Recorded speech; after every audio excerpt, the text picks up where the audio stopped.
Welcome to the Gravel Paddock, the podcast that takes you directly inside the professional gravel peloton. I'm your host, Antonin, Elite Athlete Manager. Here, we bypass the fluff and talk about what actually matters: raw race tactics, pro tech setups, and the unfiltered business of modern racing. From the UCI World and Gravel Earth Series to the American monuments of the Lifetime Grand Prix, the race starts here. Let's get into today's episode. Welcome back to the episode 5 of the Gravel Paddock. Today we are talking about momentum. My guest is currently one of the most dominant forces on the European circuit, coming off a 3-win streak and a fresh podium in Monaco. Welcome on the pod, Nicole Frain. Well, thanks for having me. So let's start by diving directly into your background. How did you first get into cycling, and what sparked the transition from being an OC national champ on the road to becoming a top-tier gravel privateer? Yeah, I guess my lead into gravel or into cycling is a little bit different to Europeans. A lot of Europeans will do it from day dot.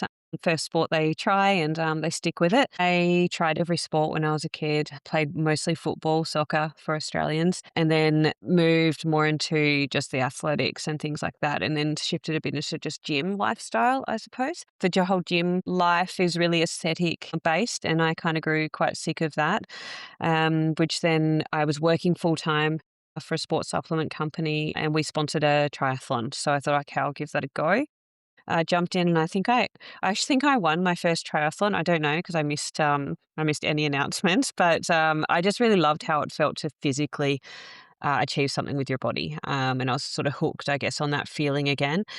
And I started trying to do, and I sort of set my sights on an Ironman or even a half, but I kept injuring myself with the running. First, broke my foot, recovered. Then I broke my hip, recovered. And then I thought actually maybe cycling is better for me. So yeah, I had a really quick progression domestically in the cycling scene. And that all kind of escalated, I think, around COVID. I came over to Europe for my first stint in like 2019, and then COVID came in. And then 2021, I managed to get back over to, that was my first road team internationally, HIPCO, and raced first in America. And then I came over and did the first Paris-Roubaix. Then I moved back 2022, won the road nationals, which was awesome.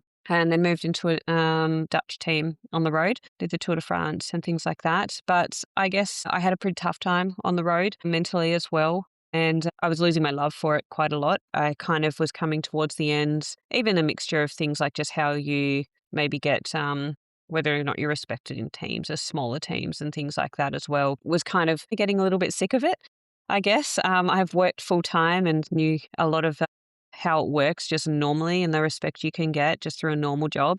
So I was sort of mentally prepared to like step back. And then during the last road team I was on, I got the opportunity to, with their support, to do some gravel races. And I was actually all right at it, which then I guess that sparked up the interest through Ridley, who created a gravel team, and I stepped into that last year for my first full season, and here I am. So yeah, it's been a really nice transition. I found my footing. I really enjoy it. The love for the sport sort of came back, which I think is most important, because for me it was gone. Yeah, maybe the gravel ecosystem is a bit more like normal business, normal job, because you need to manage a lot of things by yourself. Even if there are teams, it's less structured than on the road. So the privateer setup is more linked to what you can feel doing, normal job, and less strict also for all the traveling, all the team meetings, the racings, things. So maybe it's suiting you better. Yeah, I think sometimes when I look back now, some of the best periods I've had in cycling, like when I felt most comfortable and in more of a flow state, have been a little bit when I've had that more of that control over what it is that I'm doing. Some people obviously love that real structured setup. They want someone to tell them where to be, what to do when they're picking them up. But having a bit of flexibility in how I want to run things and when I want to do it. And yeah, if I wasn't obviously motivated in myself, and then, maybe you're lazy and you don't go to races, that's a different story. But like, I've got a lot of self-motivation, and so it's good enough for me. Yeah. And let's talk about your objective of 2026 now. So talk us through your calendar and the main goals that you have for this year. And what are your big targets, and how are you planning to reach them? Yeah, this year I guess I've set my sights on trying to win the UCI overall again. It did come a bit of a surprise to me towards the end of last season that I was like that close to winning it. So I targeted that really towards the end. And yeah, of course, doing it once, I would like to do it this year again. So mostly my racing is more surrounded around that. Of course, I go to Traka and Unbound. They're the big major goals of the season. Traka lends itself, I think, better for me. Unbound, it's of course one that you have to do if you win it. That's pretty epic. And then World is in Australia, so I would love to be doing well there. So that's it. First we look in this mid-season, starting just in a couple of weeks with Traka, and then we build up again towards the end. Okay, seems some good plans. How does it feel to line up when everyone knows you are one of the will to follow now that you've made name in the gravel elite peloton, winning the overall UCI Gravel World Series? Do you feel any changes compared to the previous year in the way competitors are racing around you? I think I noticed quite quickly when I first started in gravel, it was a little bit like, yeah, who are you? It's not that you lack respect from other people. It's just they don't know you, so they don't know, are you good? Are you bad? How are you technically? I think actually we can assume a lot of people are strong, but technical is, are you safe or things like that to be around and a wheel to follow? And I think I quickly felt like I gained that respect by getting on the podiums quite a bit and fighting up against my rivals. I definitely don't start any race thinking I can win it. So much can happen in gravel. Of course, I want to. I think on a perfect day, it is possible for me. But yeah, a lot of things have to line up. And I don't think gravel is something you should never underestimate your competitors. We do all have different goals and peak at different times. But I think I actually felt a little bit more personal pressure maybe in Monaco, and as probably from winning the races. Like I think I felt like, people maybe they expect it, or I'm coming here and yeah, they're watching me more, and yeah, I would really like to keep the streak going. That's nice. But so I think, yeah, in my back of my mind, maybe it was there a little bit more than I expected. But and I actually finished Monaco, and a few people said to me like, second is still good, and yes, second is still really good. I'm not at all disappointed in that. I think as long as you're bringing the best version of yourself to the race, yeah, you shouldn't be disappointed. And when you are going on a streak, you want it to continue the longer as possible. So yeah, it's normal. But if you look at your result on the same races last year compared to this year, you progress a lot in positioning. So that's a really good start of the season. Yeah, for sure. Yeah, I think I was actually comparing some of the data of last year towards this year, sort of, because some people also ask, like, what changed? And obviously I did have a shift from a team structure into a privateer and different brands and bikes and things like that. I do see that my form is more now, what it is now is a bit more angled towards what it was in, like, say, August, September of last year, when I was also coming up to a better period in my calendar. And that's, yeah, I think at least one of the things. What I obviously hope is that I've got another level to lift to as well. So yeah, but I cannot be disappointed with it all. Yeah, so now let's go on the race debrief of your almost perfect beginning of the season. So it started at RADL Gravels. You opened the season with a win on home soil. Yeah, it has been, I'm pretty sure, pretty good to start the season this way. And is it something important for you to condition the rest of the season and the races coming after? Yeah, like I've done that race 3 times now. I think the first time I was second, the second time I DNF'd, and this time I won. So for sure it was nice.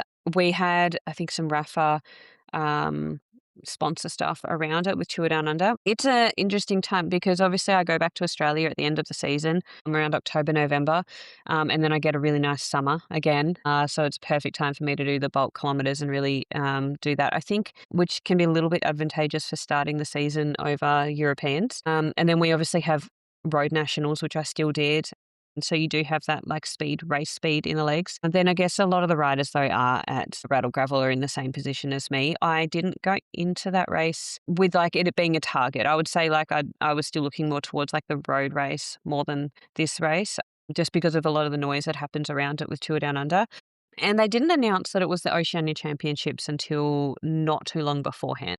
If you knew that it was if I'd known that, maybe I would have targeted it more because it's always great to win a jersey. But in this one, I was like, if you win it, okay, cool. If you don't, I didn't know it was sort of existing until a few weeks ago. So yeah, but it was unexpected actually. I broke away really early on the first climb. Apparently it was like a tactical masterclass. It was Okay. not actually on purpose. What happened was we were going up the really steep climb, and there's heaps of ruts. There were rain washouts in it. So you really had to ride like one line.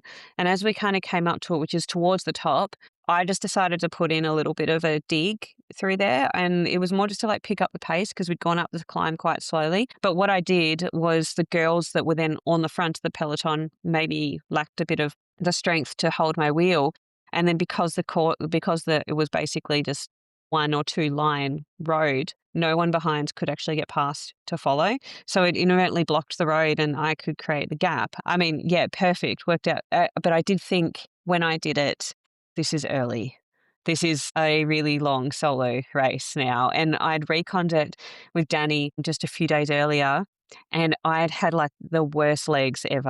And so I just remembered how this course felt like so bad in my legs and thinking like, am I going to be able to get around like this? And yeah, thankfully it worked. I think sometimes in gravel, you do have to think like who's actually back there to follow because yeah, a lot of the time you don't have those same team dynamics anyway. Yeah, and we will talk about this later. I have question about the new team dynamics everybody is talking about within gravel, and we discussed this more with the men in the previous podcast. But I want to ask you this also how it is in the women peloton later on. And so yeah, it seems that the miles you've done during the Australian summer compared to the Euro winter paid off with this beginning of the season and going on after on Santaval, which is now the Euro season opener. And yeah, the start list was really impressive with girls coming from the US and the specialist team there on the men and women's side. And you ended up on the 4th place, just one position away from the podium and just missing out this. And how was the race? Did you feel that the field was highly competitive compared to maybe last year or other races you've done? I think most of the races you can say are getting more and more competitive. I said before, maybe it's on. You thought before if you were just strong, you could win, but now it's more tactical or skillful. I think Santaval, is a really interesting race because, yeah, it's start of the season. I hear a lot of talk actually about, some saying maybe they're not going to do it because it's so early. And there is this weird vibe around it that it's like, you want to do good. Everyone is there and all the sponsors are there. Normally you've got a lot of sponsor support around it because they're doing their camps and their media and all those things in the lead up. No one wants to be bad, but how good is good enough? So that's what everyone's kind of like trying to find that. So obviously, everyone's going a little bit better. So yeah, and then it's the good thing with the format, I guess, is that it's shorter than a lot of the other races we'll do in the season. I think if you're chucking 180k day there, it would probably not be the smartest just for the season structure. Because then after that you get March and there's actually like next to no racing. So then you're going to start really strong and then just have this nothing period.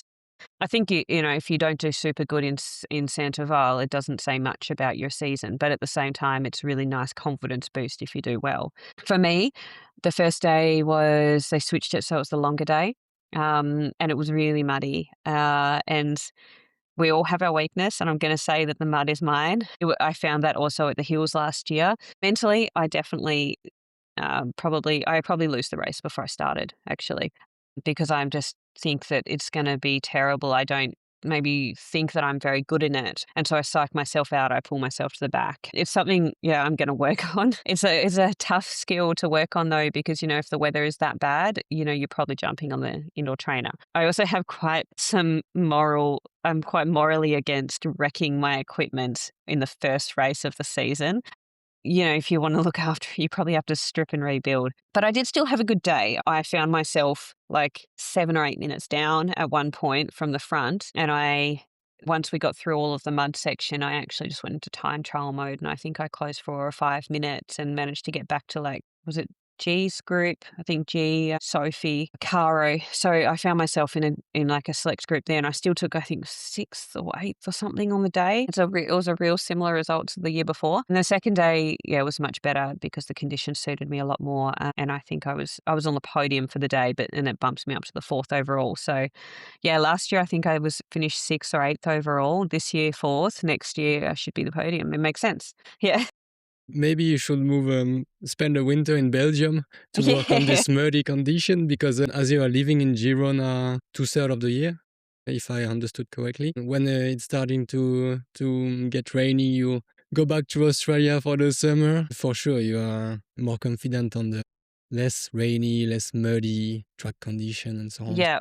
Yeah, that's it. That's all I trained in Australia was, yeah, dry, sandy pea gravel. So So maybe strategically you need to spend one winter in Europe. It's possibly. I'll talk to not my good for the trainer. mood, but good for the Yeah. technical ability.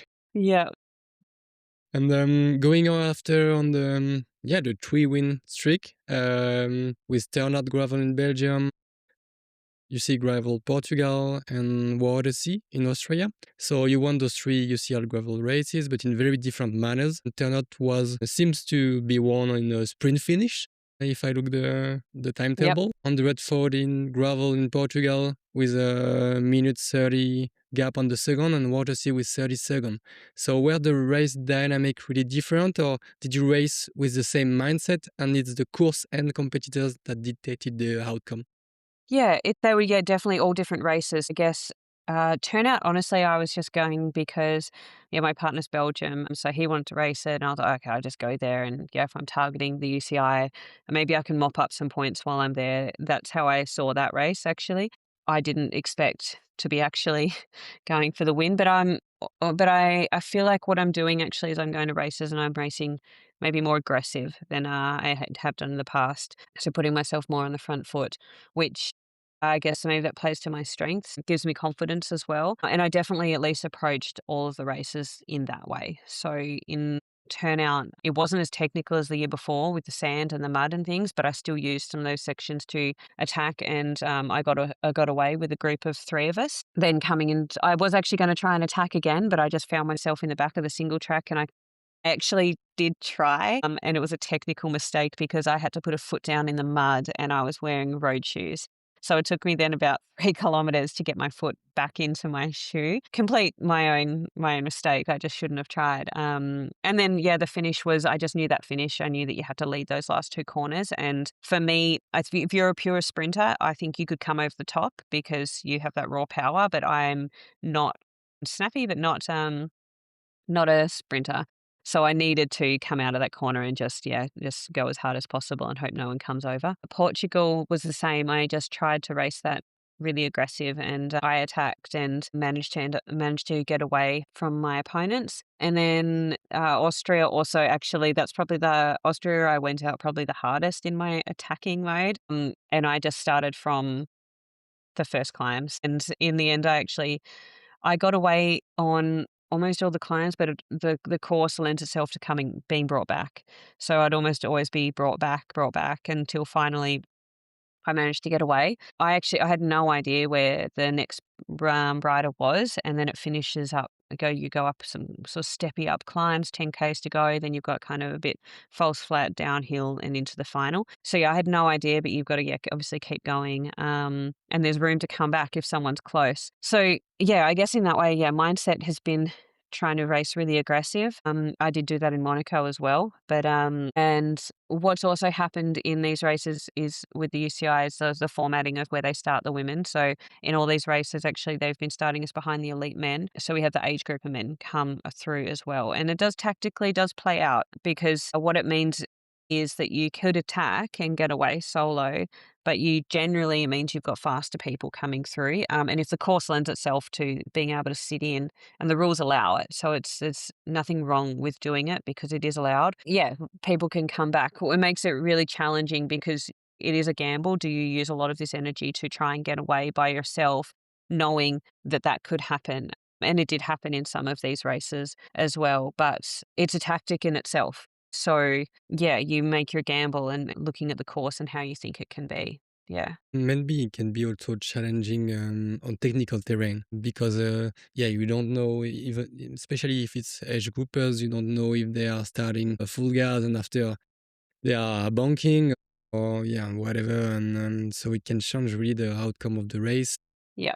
Yeah. We've seen this in many sports, and it seems that on the gravel elite field they are trying also to separate age groupers and elite, but it's also part of the gravel to be able to race with the elite as an age grouper, and it's a bit like in triathlon that it's accessible. You can see also the people you are following all day on social media, the racing and so on, and you can start and race with them. It's a bit, you have the two opposites. Yeah, yeah, absolutely. And I mean, you don't know what the age group of tactics are, so yeah, you're playing into that, and where they catch you on a course can change the outcome so much as well. But yeah, it is just the way it is and the formatting, and every race is a bit different, and yeah, you have to play to your strengths, I guess. Yeah, Yeah, and if you prepare to it, you are not surprised. So you can play with it a bit and integrate yeah. this into your strategy. And if you attacking solo at the beginning of the stage, it's something you can calculate maybe. Yeah. Yeah, yeah, and I mean, you take the gamble then if you go solo and you know that they may be coming through, then maybe that's an advantage to the people behind and they use less energy, and it is just, a part of it. I don't think there's so much discussion around this topic, and yeah, it's a really hard to know what's best because, the age group is also, they're also racing, and they're looking for their best race as well. Yeah, it is what it is. At least we have different races set up. We have races during which you are starting only elites and with the men starting before, the women after. So you are not in struggle with the age grouper, and you have races where you all start, you mix it up a bit. So strategically it's a bit different, but you can select for the one who want already to race one way or the other, and you can have a mix, which Yeah, is always good and challenging. yeah, that's right. And if we go on Monaco, so it was last weekend, and it was a very quick turnaround with back-to-back races with Australia and Monaco, weekend to weekend. So how did the legs feel? Yeah, I think I found last year, I think the limit is 2 race weekends in a row. Last year I did a couple where I did do 3, and it was it's a lot on the body. And again, depends a bit on the race, like how heavy was that race as to how quickly you bounce back. Austria is not particularly rough, so yeah, I think I could bounce back from that one a little bit better than I could this one. But there's still all the travel you have in between. I felt like I was going to be okay for Monaco. I didn't think on paper that it's the race that suits me down to a T. You cannot be good at everything. And long climbing, I wouldn't say that it's exactly my forte. I have a bit more of a sweet spot of the races before. Um, but I still thought like, I can still do a good result. And it depends who turns up. I didn't actually really know the start list. But yeah, I didn't have the best day ever. I started out quite good, and I felt really good. And then after that, my legs, I guess, would basically felt really empty. And it was a real grind of a day. I spent most of it solo. And then when you get past as well and you can't hold on, that also becomes a real mental challenge because you've been dropped and you're not good enough. The feeling I had in the first hour of the race was completely different to what I was feeling in the hours after. I have actually, since I've come home, blown my nose, and it's not the nicest. So maybe I was fighting something. Physically, I didn't feel like it, but potentially I just wasn't on my 100%. But yeah, and I didn't pull any good power data, as in I didn't have any even this year PBs in power or heart rate or anything like that. So which is surprising on a race like that where it's really just, how hard you can push on the pedals for 40 minutes. So you would expect to see maybe some nice numbers, but yeah, it just wasn't my day. Yeah, so definitely maybe Wörthersee had an impact on your Yeah. form this day, even if physically before the race you cannot really feel it. But when the race starts and you need to push power, and after all, also you can maybe reflect on this and Yeah. say, okay, even back to back 2 weeks, 2 weekend of racing is a bit much. Yeah, yeah, for sure. So yeah, I have 2 weeks off now and then off, but yeah, recovery, I guess, and then it's Traka. Then I do 2 weeks until I go to America and do rule of 3, and then I do Unbound, and then I have a bit of a break. Before have like I did last year, some a good week ish off the bike, and then start again for the rest of the season. And on Monaco also, we've seen big gaps. Gaps were huge between all the women. How do you explain this? Is it because also the women start list on the elite side was lighter than what we've seen on other races at the beginning of the season, or maybe also the course? It seems really rocky and really hard climbs, as you've said. Yeah, I think, the it's definitely a smaller start field than other races, and I think that's just because the type of race it is. When people start to see that closer to 3,000 meters of elevation in that kinda, most people think, "Not for me." Uh, and it is a heavy race, like, on your back, on your body. It is really chunky, and so I think just that is why you get less numbers, because it's drivable distance from Girona where, all of the cyclists are. You also have a lot also, I guess, at Sea Otter in America and things like that. So the calendar clash there brings the numbers down. The time gaps, I think it's literally just the nature of the course. Once you find yourself solo and you don't see anyone ahead of you and you see no one behind you, you don't bury yourself. You're just hitting that tempo and you're just riding. You definitely gain time on if you just naturally climb faster. If you don't fade too much on the back end, you can gain so much time. If you start to, it's nearly a 5-hour race. So if you start to fade in that last hour or 2 minute, you can gain minutes or lose minutes super fast. And then just because that course is so slow, I think, it just lends itself to just really big time gaps. I don't think it's a reflection of like if you put all of these riders on a different course, that it's a reflection of that the time gaps would be the same sort of thing. It's just the type of course it is. Yeah. Okay. And if for the next question we push Monaco away and we talk about the women's peloton dynamic on most courses, most races of the Lifetime Grand Prix, Gravel Races or UCI Gravel World Series, we've talked with men on previous episode, that maybe just this year at Santaval they've seen a team dynamic, more road style tactics in place because of maybe the course on the 2 stages, how to do it.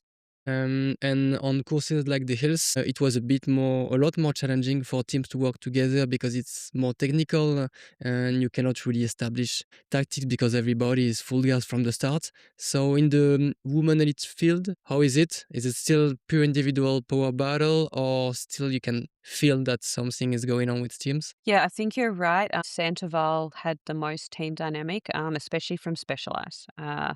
And yeah, I think it's one of the few races. You're also going to probably see this in Unbound. And Traka still is difficult because it's still quite a split field between the 200 and the 320. But I think those races where you really get everyone together, there's opportunity to work like that. But for the most case, especially the women's field, because it's smaller, we don't have actually a lot of teams, really.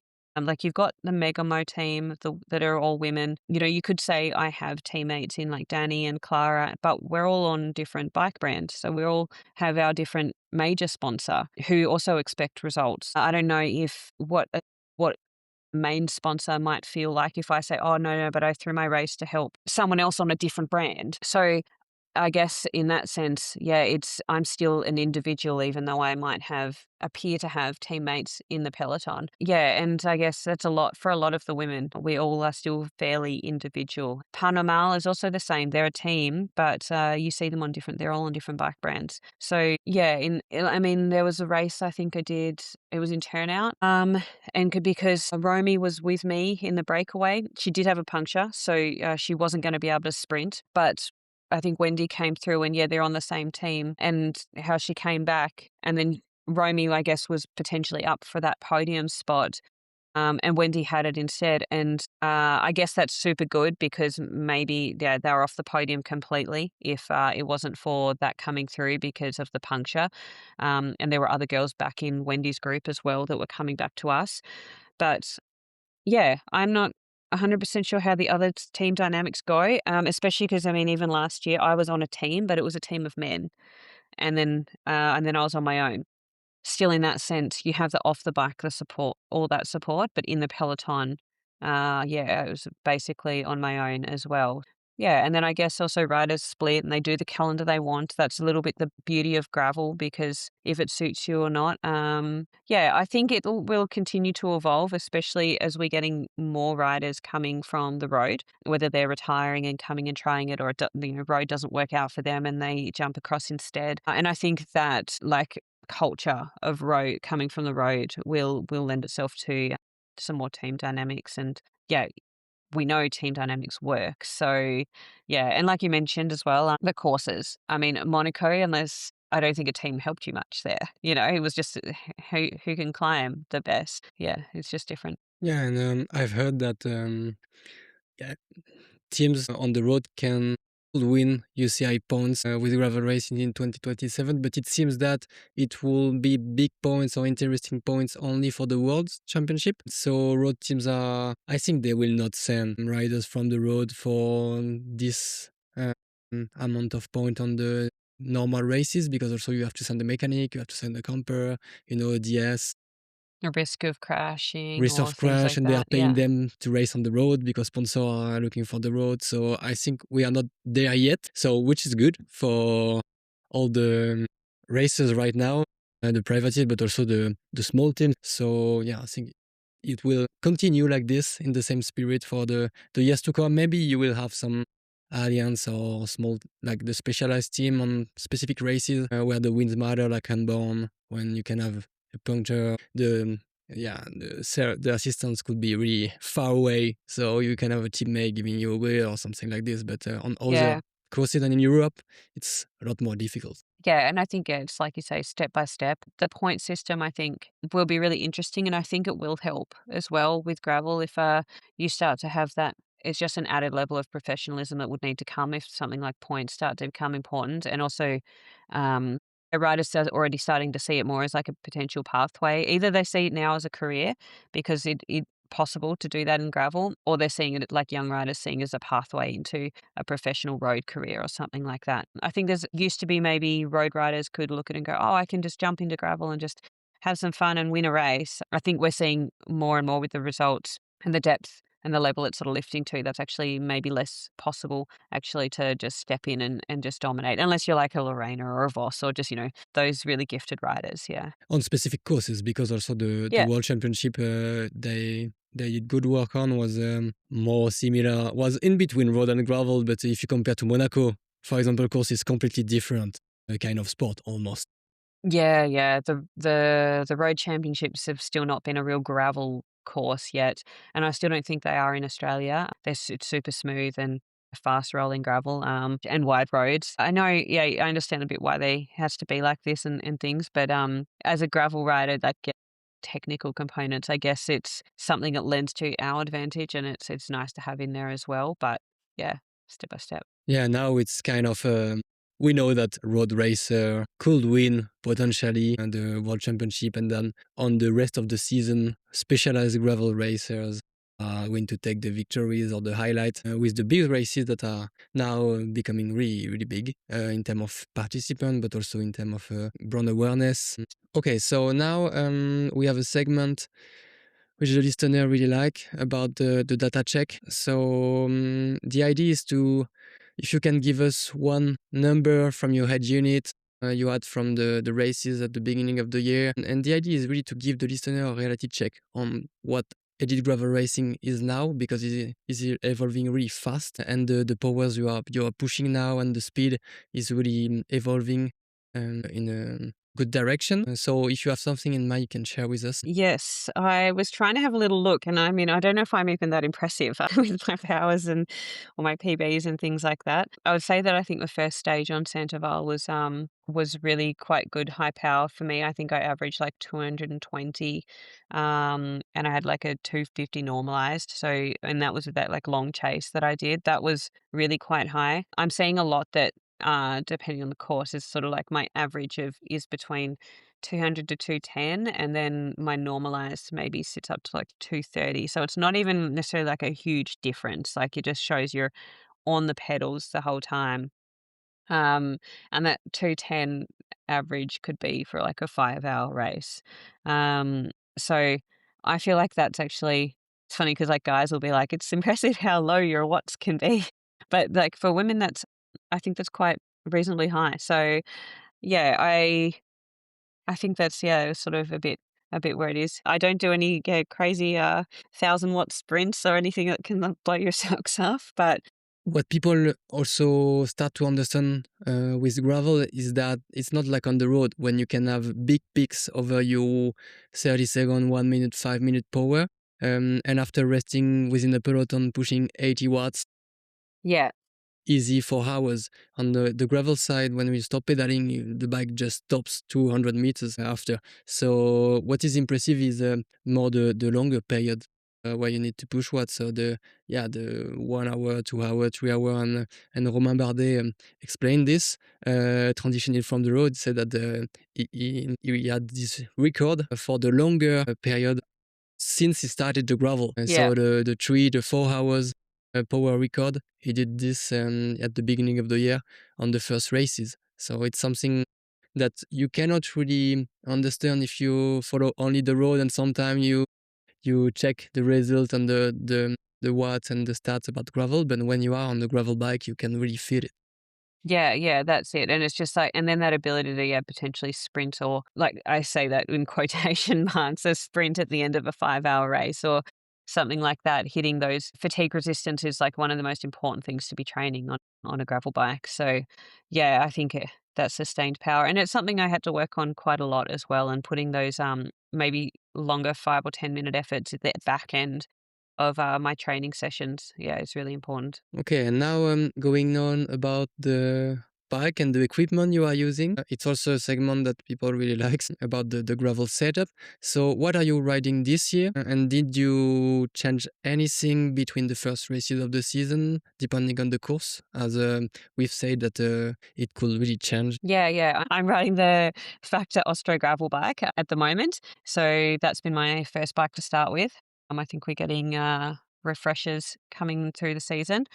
What have I changed? I do change my tires most races. I'm with Continental. I'm definitely leaning towards the new Dub Natal 50 a lot especially in the front, and I want to run those. I think probably for the Traka. But I'm running a lot the 50 in the front, a bigger tire in the front, and then a faster roller in the back, like the Terra Speed, or potentially a new the competition, but that one's really quick and not a lot of side grip. So I've got to be more comfortable to that feeling, I think. So for me, I need to train on that one a lot more to get really comfortable with it. This year, I am one by setup with Campagnolo on the new Super Record, which I really love. That's been one of the biggest changes from years prior. And last year I was on 2 by setup. And so this year the 1 by is really, really good. Now I'm changing my chain rings often through most races. So on the weekend I ran a 42. I think Austria I ran a 46. The Traka I ran a 44. So it's really just depending. It's hard sometimes because say the Traka has all of that uphill at the start, but then all that flat in the middle. So you've just got to think a little bit. Yeah, maybe a 42 would be super nice on that start of that climb, but it's not going to be any good for you in that middle part of the race. Yeah, it's always a little bit of a push-pull onto what you choose. And then I also jump between even my road and gravel shoes a lot. I shift between the two. I'm not sure which I'm going to run for Traka. So Vall was muddy, so I'm definitely going the mountain bike shoe. Austria was dry. I ran a road shoe. It's a faster race. I think we average like 32 there, so it's a much quicker. So yeah, it depends a little bit. If you think you have to put a foot down, better you go the gravel shoe. Yeah. So you run a 13-speed cassette at the back, Yeah. and you mostly change the chainring and not the cassette. With 13 Yeah. speed, you have enough range. Yeah, yeah, quite a big range. So yeah, It's almost a MTB one. yeah, it really is. Yeah, yeah, yeah. So yeah, you don't often need, I guess, in a gravel race, you don't often need both ends of it, but yeah, maybe the uphill you do. But yeah. And regarding your tire pressure, or are you finding the right balance between rolling speed and grip, or you are still looking for it depending on the course? Because you haven't had a lot of puncture this year. I've had no punctures this year, and Yeah, I think so last year I also only had one. Whatever, I'm finding it quite good. I'm lucky, maybe. Always need a little bit of luck. I tend to run, say, if we're running a 45 tire, it's a bit of a 1.4, 1.5 seems to be quite a sweet spot. bar, obviously, in my tyres. For Monaco, I had a 50 in the front, so I was 1.25 in the front and then a 1.45 in the back for the 45 tyre. And yeah, I think I seem to find that pretty good. I learnt last year, say in the hills, I think I ran that 1.4, 1.5, but it was so muddy, I should have been as low as 1.2. So I have to learn a lot on this, especially coming just from the road.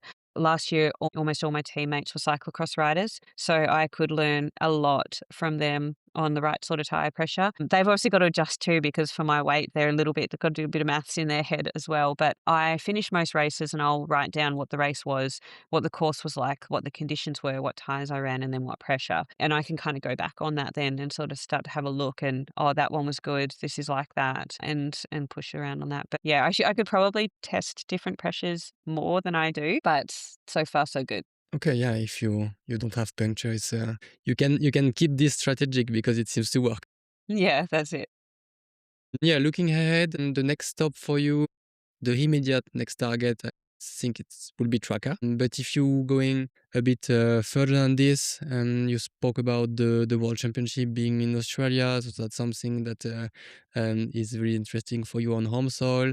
Also, you will go to Unbound, part of the Lifetime Grand Prix, and you need to defend your UCI Gravel World Series title, because when you have won, you want to defend it for sure. But yeah, if you can give us one or two main target for the year, what could they be? In addition to the current ones, you mean?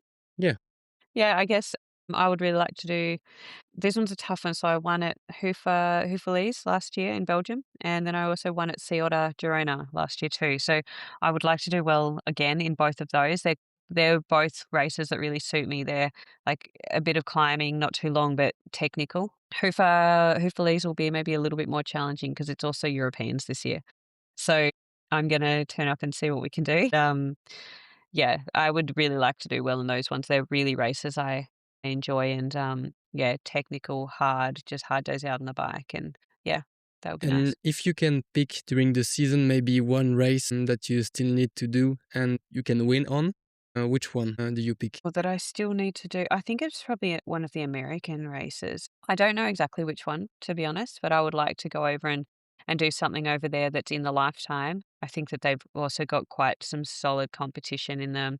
I think that's actually what something that I'm really looking forward to, is actually getting all of us girls together in a race and really fighting it out. Because at the moment, yeah, the calendar separates us all a lot. I don't get to race against some of like Caro and G and Rosa and all of that so much. I'm really looking forward to actually seeing where I stack up against them as well, and pushing myself there. So maybe any race where we can all line up together will be really good. So maybe Unbound, because Yeah, so maybe. usually you have a stacked field there. Yeah, that's right. But yeah, it's a different race in itself as well. So I didn't have such a good Unbound last year. I crashed out, unfortunately, broke my shifter, and then I couldn't finish. So this year, finishing will also be really nice. So where can people follow this journey? Follow you and how you do on races?